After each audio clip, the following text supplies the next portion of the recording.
किया था। यानी भारत की विरासत की, आध्यात्मिक विरासत की एक पावन धरा, और आप सब इस पावन धरा के साथ जुड़े हैं। इसके लिए आप सभी का मैं अभिनंदन करता हूं। आप सभी को मैं हृदय से अपनी शुभकामनाएं देता हूं। बहन और भाइयों,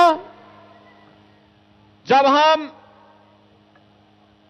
बंगाल की बात करते हैं तो भारत के गौरव की भूमि के रूप में बंगाल जाना जाता है। यह माटी त्याग और बलिदान की माटी है। यह माटी साहस और स्वाभिमान की माटी है।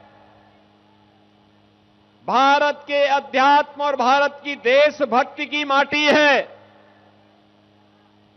कला और साहित्य की पावन धरा है। बंगाल के बारे में कहा जाता है कि भारत के विरासत की, आध्यात्मिक और कला साहित्य की, संस्कृति की पावन धरा के रूप में बंगाल ने भारत को एक नेतृत्व दिया, महत्वपूर्ण नेतृत्व दिया। इस पावन धरा में, जिस पावन धरा से खुदीराम बोस देश की आजादी के लिए हंसते हंसते फांसी के फंदे को चूमे थे, बंगाल की धरा वही धरा है। बहन और भाइयों, जिस बंगाल की धरा से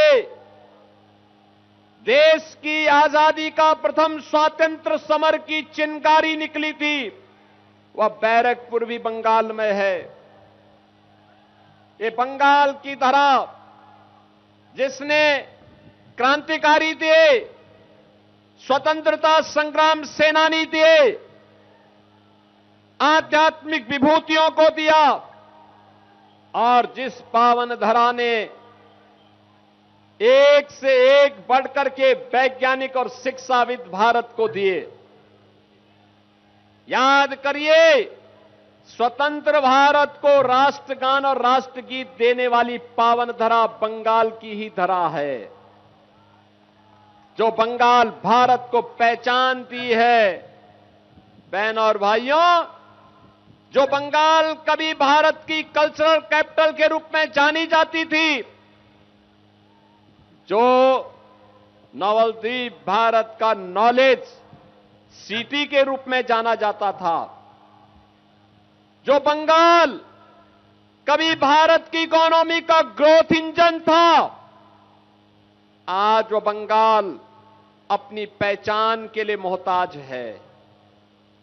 आज उस बंगाल में उद्योग धंधे बंद हो रहे हैं, किसानों को उनकी उपज का अच्छा दाम नहीं मिल रहा है, नौजवान को नौकरी नहीं मिल रही है, सरकारी कर्मचारियों को भरपूर वेतन नहीं मिल पाता है, गुंडागिर्दी चरम पर है। बंगाल को पहले कांग्रेस ने, फिर कम्युनिस्टों ने, और पिछले 15 वर्षों से टीएमसी के द्वारा लूटा जा रहा है। मोदी जी के द्वारा जो पैसा दिल्ली से भेजा जाता है, टीएमसी के गुंडे उस पैसे को चट कर जाते हैं। बंगाल के विकास में पैसा नहीं लगता है। और इसीलिए मैं आज आप सबका आह्वान करने के लिए आया हूं, आपका आह्वान करने के लिए आया हूं। आपके सामने अवसर है। यह अवसर इस बात का है कि बंगाल को उसकी पहचान के लिए मोहताज करने वालों के सामने यह पहचान का संकट हमें खड़ा करना है। बहन और भाइयों, बंगाल को उसकी पुनर्प्रतिष्ठा दिलानी है। बंगाल को फिर से विकास के पथ पर अग्रसर करना है, और इसके लिए डबल इंजन की सरकार चाहिए। डबल इंजन की सरकार। मैं देख करके भौचक रहता हूं बंगाल के समाचारों को जब सुनता हूं। बंगाल के अंदर ममता दीदी को जय श्री राम के नारे से परेशानी होती है,